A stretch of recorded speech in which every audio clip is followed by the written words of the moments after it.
Pemirsa, memperingati hari jadi ke-14 Bali TV, HUT ke-11 Koperasi Krama Bali dan HUT ke-15 Bisnis Bali digelar tabur bunga di Taman Pujaan Bangsa Margarana Tabanan. Kegiatan ini dilaksanakan untuk menghormati dan mohon doa restu dari para pahlawan yang gugur di medan pertempuran dalam mempertahankan negara kesatuan Republik Indonesia. Untuk melanjutkan perjuangan mewujudkan cita-cita dan kemerdekaan Republik Indonesia.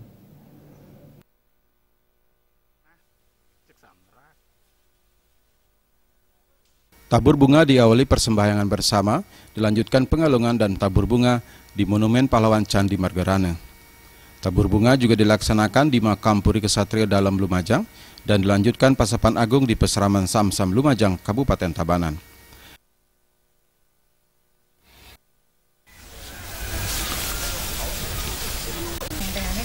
Rangkaian Puncak HUT Bali TV akan diselenggarakan hiburan rakyat pada 26 Mei di panggung terbuka Ardechandra Art Center Denpasar. Artaya, Bali TV.